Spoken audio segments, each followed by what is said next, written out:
Nothing left on the desk now in caseloads. I miss my opportunity, there goes the opening. Arms reaching, slip to loss of dopamine. I lose hope more than any other focus. Grip this old road, I'm at liberty to trudge, so it's the same. Fred LaRiviere posted the 207 in seeding. Things are really cranking up here as we're getting into the nitty-gritty of our pro men's field lineup here. 18 years old now, the outlaw rider. Been hearing about this kid for a long time. Great to see him in the pro ranks now. Yeah, he actually caught my eye at Sea Otter Slalom a couple years ago in the junior field. I remember the name. He was throwing down some runs and some times that would have challenged top 5 in our elite pro ranks with moves just like that. Fred LaRiviere is no slouch on the little bike. I am more than excited to see what he can pull off on this big downhill bike. 207 he ran in qualifying. If that scrub over that triple at the top is any indication of the speed this guy has left in the tank, let's see if he can stick to what Chapin said and not override this course. Put down a solid run. Look at that line choice. Oh, he's got a foot out drift around the end of the dirt slide. Somehow was able to keep it facing north-south and not slow down too much with that big two-wheel drift, still holding 0.7 of an advantage. Now into the roller coaster section, rips around that corner, doesn't get a pedal stroke, and loses about 0.7 of a second in that sector. So he's going the wrong direction. If he wants to challenge that time of Aiden Chapin right now, scrubs down that double drop, gets the high setup onto the inside. Now this is where we saw Chapin's run get a little out of sorts. LaRiviere keeps it rubber side down. Oh, gets a little wild into that sketchy left-hander, into the off-camber now. Let's see what he does through the rut that never was. Chooses to rally through it and pump out. Oh, look at this. He extends his lead to 1.2 now at split number 3. So Fred LaRiviere is on pace right now to set the new fastest time of the day. 2:02 is our fastest time in seeding. 2:03 is the time to beat. He had a 1.2 second advantage going into the final split. Now he's got to dig deep. Utah, let's get behind. Your local boy challenging for a win here at Solitude. By 1.6 seconds. Wow. What a performance out of Fred. New fastest time of the course, ladies and gentlemen. Fastest single run of the weekend. Fred LaRiviere 2:01.7 into the lead by over a second and a half as we go back up the hill. Specialized enduro racer, loving his new Specialized Demo 11 downhill bike, but now he's gonna have to break a 2:01.7 to challenge for the top spot on the podium. Currently held down by the young man from right here in Salt Lake City, Fred LaRiviere on the top spot. Yeah, guys, sitting here with Fred, local boy out here, first year elites. Dude, heck of a run. How was it? Oh, it was gnarly. Right out of the top, that first triple, I decompressed to scrub and I just washed it. Oh, no, don't worry. We saw it. Good. Yeah, and then I pushed as hard as I could, but it was sloppy, but we're fast still, so I'm pretty pumped with it. Hey, sometimes sloppy is fast, man. And that was definitely fast. Good job. Oh, man, things are heating up here as we have Cody Kelley on course right now. Crazy to think, Mikey, since we remember him as a Grom, that we can consider him a veteran right now. As we mentioned earlier, we referenced that he's on that new Specialized downhill rig. Back by 1.2 here at split number 1. Come on, Cody. Cody, definitely enduro racer by trade, but no slouch when it comes to downhill. I think, Cam, you and I made the trip over to Park City last night to the canyons to watch that 4th of July. They claimed it was fireworks. It turned out to be drones, but we're okay with it. And we both realized that was actually the first time you and I both saw Cody Kelley was at the Canyons Resort for the Jeep King of the Mountain races way back when. Cody Kelley and Mitch Ropelato were both little Groms on Stats Hardtails racing the Jeep King of the Mountain slalom event. And here we are more than a decade later. And Cody Kelley is one of the veterans of downhill mountain biking out here in the Salt Lake City area. Falling a little bit further back right now, Cam, 2.6 into the red, split number 2. Yeah, our times are getting really tight there on the podium from 201 to 203, separating the top 3 positions. Still plenty of room there in the top 5, though. Cody Kelley, the type of rider you can never count out, no matter the discipline on any given day.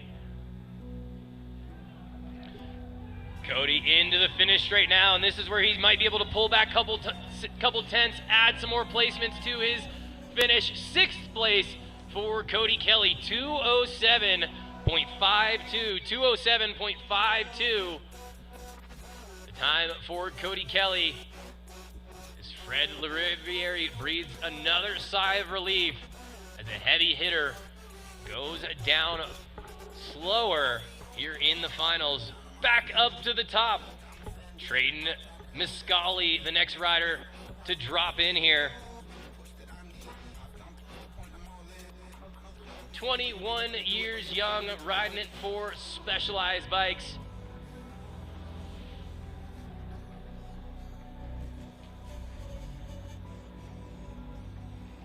All right, let's see what Treyton has for us here today in finals. He posted a 206 in seating. The bar has been raised. Time to beat a 201. You need a 203 to get on the podium. Let's see what he has for us here over the triple, into the whoops, blitzes them, touching just the tops. Super smooth on those backsides, getting all those little pumps. Nice and smooth, barely letting those wheels touch the ground on any features that might lose him some momentum. Almost gets that double by accident into the corner. Still within touch, only a second off at split number 1. Gets the little tug into the dirt slide. Now, can he hold that middle line all the way around? He does, foot on. That looked really quick there, Cam. Yeah, carrying a lot of speed in terms of miles per hour. It's interesting, the riding such a longer course going without outside approach. See what that next split says. Now we're entering into the roller coaster sections. Gets through that first chute hard on the pedals there. Still going the wrong way by about a second. I don't know. I'm feeling like that inside line coming out of the dirt slide seems to be a little bit quicker. Go slow to go fast. Yeah, same thing at the top. You notice these riders that are pushing a little bit wide after the road gap, they're losing about a couple tenths of a second just by rolling that longer distance. Did you see him drifting off of that rock? Just keeping the composure, staying calm, eyes up. Not trying to get friendly with the aspen trees out here. Very tough to do, as we've seen all day long. Gets the foot out into the rut that never was. Exit speed really good, but still falling the wrong direction. 3.2 back now. And that is going to put him outside of podium position if he were to finish as he runs. He needs to dig deep. Oh, another foot out into that final sector. One more corner to go for Treyton out of the last corner. Now it is all about horsepower. Fingers off the brakes, digging deep. Cross the line. Is it going to be enough for a top 5? Into 4th, 205. 205.37 for Treyton.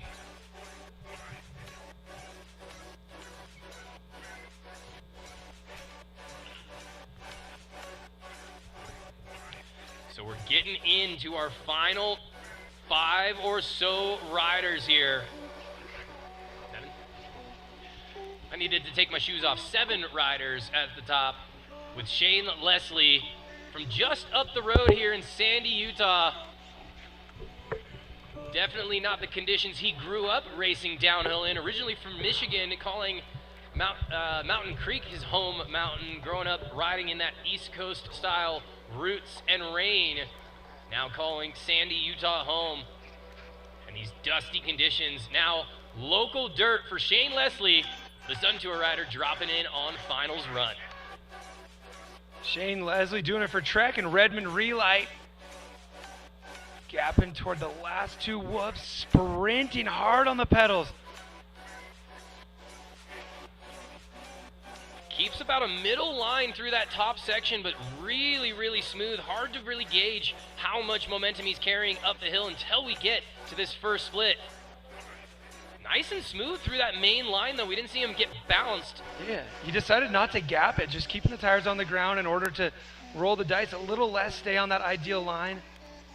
1.4 back, though, at the first split. Going middle to outside, keeping the feet on, but you saw those hips having to swing off the edge of the bike to keep the wheels tracking. Making his way into the roller coaster section, smashes that left-hand corner hard on the pedals, only loses another 10th or so. So he's still on a pretty good pace right now. Moving into Sector 3 now here, into this double drop feature. What does he choose to do? Gets a pre-hop, nice and smooth. Again, on the inside now, into our not-so-friendly rock garden. We saw his Trek teammate have some issues. Shane makes short work of it here, though. In his finals bid, 2:01 still the time to beat. By Fred LaRiviere. Whoa, did you see that? He pretty much made his corner happen early there into the rut that never was. Whether it was intentional or not, I'm not sure, but he was drifting upon entry. That was kind of cool. Lost him about a second worth of time, though. Now 2.7 back. He went from third at the second split to fourth. Now falling further back. Just a few more corners to go for Shane Leslie. 2:03.38 will get him on the podium. It's going to be close. He needs to dig deep. 2:02 on the clock. No. Just outside into fourth. 2:04.25. 2:04.25 the time for Leslie. All right, we got a show on our hands right now. Mitch Ropelato, the next rider to drop, posted a 2:05 in seating. So, man, we are into our top 6 racers here in our Pro Men category. Mitch Ropelato, a master of many disciplines. I remember the first time I ever saw the youngster Mitch Ropelato was on a BMX bike on TV, Fuel TV's New Pollution, up and coming BMX freestyle rider. He's gone on to do everything. A former king of Crankworks even. And to win that title, you got to be doing everything. Pump track, slalom, downhill, speed and style during the years that he won that title. Mitch Ropelato on course. Yeah, Mitch ended up having to win, I think, 6 different races at the final stop of the Crankworks World Tour that year to get the overall. And he wasn't even close to in the running before the week started. He won the air downhill, and it almost seemed like he just decided that, okay, I'm going to be king of Crankworks, and decided to win every other race he entered on the weekend. Here in the finals, as the bar has been set really high by Fred LaRiviere, just back by under a half of a second here at split number 1. Yeah, we know that Mitch has more horsepower available than almost anybody on the circuit. It's just whether or not he can get it to the ground when it matters most. So let's see what he can do here in between sectors 1 and 2. We've seen most riders lose about a second. He gains 3/10, just as I say. Most riders losing about a second to Fred in sector 2. Mitch Ropelato gaining 3/10, so he's within touch. Almost looks uncharacteristically calm for a Mitch Ropelato downhill run. Mitch Ropelato trending upwards, calm, cool, collected, just showing he has that veteran wisdom if he wants to tap into it. He also has that feral energy as well, which we can always expect. Maybe at the bottom corners when he needs to crank things up and turn the aggression on. And he pumps through that super smooth. Again, this is just, we're so used to such a breathtaking, exciting run when Mitch gets on a bike. This run, uncharacteristically smooth and almost uneventful, it seems. Going a little bit the wrong way, 1 second into the red. But if anybody can pull back time in this final straightaway, it's Mitch Ropelato. Last corner for the Robodope. Utah, let's get behind your legendary local racer, Mitch Ropelato. 2:01 the time to beat. He's going to be outside it into second. Just 1 second off of that time of Fred LaRiviere. Mitch Ropelato, 2:02.79. And that's going to bump Aiden Chapin into the number 3 spot. Man, I just can't get over how smooth and controlled that run was from Mitch. No, he looked so composed the whole run down, and as we were watching those splits come in, we're saying, he's on pace for second. He does it. Now with 5 racers left to go in our Pro Men's category, Nate Kitchen warming up, backpedaling waiting for his time to take to this Solitude downhill track. Seated with a time of 2:04, which would not even put you on the podium right now, but we've seen these riders throwing caution to the wind and elevating their level here on finals day. Nate Kitchen sprinting through the gate. Here we go. Yeah, Nate's a rider out of the Central Valley of California. If you've ever driven up Interstate 5, you've heard of a little town called Bakersfield that you want to get out of as fast as possible. That's where Nate Kitchen learned how to ride mountain bikes. Had a pretty rough junior career, was on pace to be one of the fastest U.S. juniors, had back-to-back injuries that kept him off the bike for most of those race seasons. Came back here as a first-year elite to the Mountain State, or the Pro Downhill Series at Mountain Creek, qualified first in some absolutely horrendous conditions, and then backed it up on finals day with his first elite win at a Pro Downhill Series. On pace right now, 2/10 up at split number 1. Nate Kitchen on pace right now. Let's see what he can do, Cam. I really like that line in the dirt slide. Oh, here we go. We're starting to see when riders go inside their splits at split 2, typically gain time. Like to see that. Went inside on that rock in the roller coaster section. Now out into the open, this big, tall rider makes that huge drop look like it's nothing. That Same line. with the hop over the rock there at the top. Not choosing to go over that inside line and deal with the harsh compression, instead keeping it smooth, going high and up and over the rock. Yeah. Look at the exit speed he's carrying through all of these corners, Cam. I mean, I hope as soon as I open up my mouth. Oh! Come on, dude. Jeez. Oh, I take full responsibility for that one. This can't happen 8 times in a race unless we have this many cameras. So you can blame us announcers all you want, but in reality, we have to give a huge shout out to the broadcast crew out at the Mountain States Cup, because we would have no idea about all of these exciting accidents on track if we didn't have this broadcast crew putting down what seems like a full-on World Cup race. Okay. Sorry, Nate. That was looking so good. And our 5th place qualifier gets bitten by the announcer curse. Nate Kitchen. Before I even said it, too. That was the craziest part. Well, Nate Kitchen, what could have been for this young man out of Southern California, but let's put our hands together. He was on pace up at the top. He's going to be gutted to look at those split times. Oh my Props goodness. to the leader, Fred LaRiviere, but we know there's plenty more left in the tank for Nate Kitchen, and I'm sure we'll see him at the next stop of this Mountain States Cup 2026 series. Back to the top to your round number 1 winner in some of the most horrendous conditions we've seen at a downhill race, much less a Mountain States Cup. The BMXer no more is on course. Kenneth Gustafson, trying to go back-to-back here at the Mountain States Cup. Yeah, he did. Oh, that was insane. He did it from the number 2 seating spot in Angel Fire. And I think a big part of his success at stop number 1 was the mental game. The rain was pouring. People were getting frustrated and discouraged. And he said, all right, this is opportunity. So let's see if the number 4 qualifier today can find some mental motivation and pull something special off here, too. Back by 0.7 at split number 1, though. For a guy with the amount of horsepower that Kenny has in those legs, 0.7 is not going to be enough for Fred to feel safe here at split number 1. The real telltale is going to be coming to splits 2 and 3. We'll see if the champion from round number 1 can pull off a repeat here in Solitude. Completely different style of courses, completely different style of riding. And it took him a little bit of time to get to that section. It is just as we suspected, an issue between camera shots there. The first time we've actually missed a crash in this pro field. So Kenny G is going the wrong direction. Looks like he's taking a bit of a chill. It's not in the cards for him. Yeah, your current series leader here, you see that number in parentheses alongside his split time. His time right now, at best, good enough for 22nd. And he's appearing to wave this one off, and hopefully we'll see him out at stop number 3 as well. But yeah, great to see Kenny G come out and win stop number 1 a few weeks ago.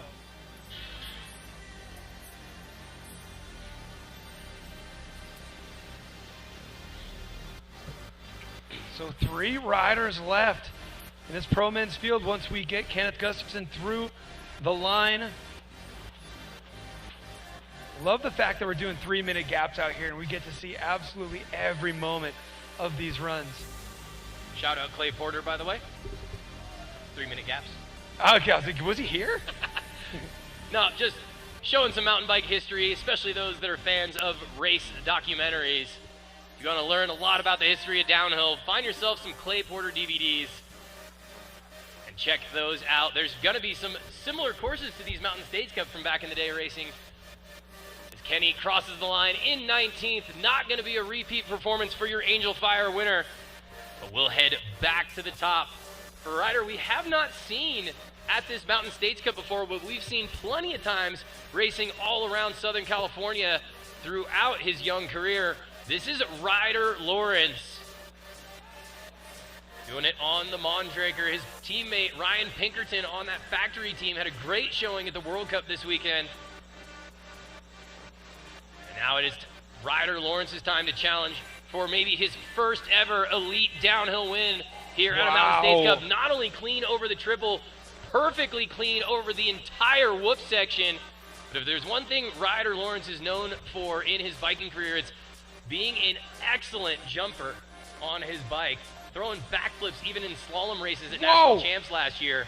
Speaking of jumping, gaps that section, nose heavy, still makes it out and only a quarter of a second off the pace.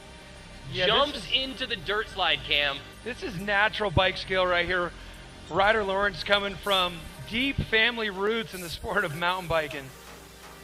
Look at that, running a sweatshirt on a hot day like today. You kidding me? Is it a sweatshirt or just a long sleeve cotton t-shirt? It's hard to tell. Yeah, I was actually just about to comment on that. I was asking Ryder about it earlier. I was like, why are you just wearing a sweatshirt? And he said his dad has his jerseys that matches his pants, and he didn't want to wear a mismatched jersey with the pants, so he's just going to wear an all-black sweatshirt. Yeah, that's insane on a 90-degree day. I might be exaggerating, but it feels like 90 degrees. And I have that same Fox sweatshirt. That is a warm sweatshirt, but it's a cool one too. So I think he's just thinking, you know, look good, feel good. Well, feel good and go fast. 0.3 of a second into the green here at split number 2. Ryder Lawrence just looks like he's playing on his bike for this run, but it's still fast, Cam. Oh, for sure. I mean, it's not often you see riders start out in the red at the splits and then carve their way back into the green position, but he's doing just that right here.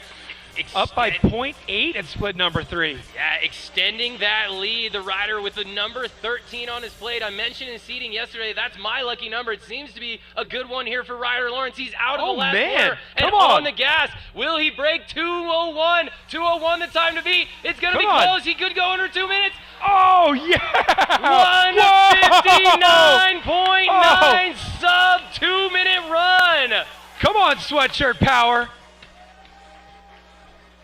Somebody peel that sweatshirt off that young man. He must be boiling right now. Ryder Lawrence, first rider to break 2 minutes here, Cam. Hey, when you're that cool, you can get away with racing in a sweatshirt. What a absolutely amazing run right there. Oh, man, look at this. Look at this. Oh, boy. Well, this is going to be some SoCal bragging rights right now. Ryder Lawrence, the new school downhill rider on the circuit, and it feels very, very strange to call young Nick Nestoroff, only 27 years young, a veteran of this downhill racing here in North America, but he's been racing at Fontana since sub 10 years old. I remember calling his race times, and he could barely reach over the handlebars on his 26-inch bike. Here he is, number 2 qualifier, trying to set the fastest time around the new school of Southern California riders, Ryder Lawrence. Wow. Nestoroff making short work out of that whoop section, gapping it like we've seen many riders do. But there was a certain level of smoothness with the way he just did it. He appeared to have caught transition on the last whoop and pumped a ton of speed out of it, hitting his marks here into this section, back by 0.2.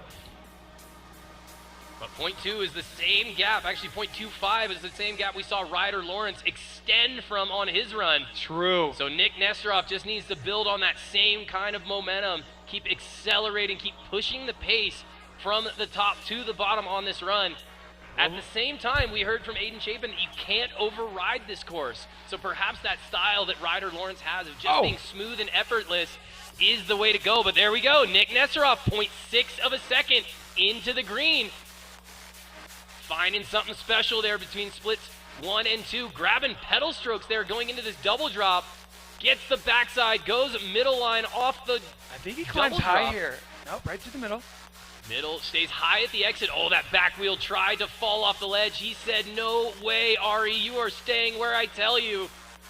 Gaps all the way into the off-camber now here, into the rut that never was.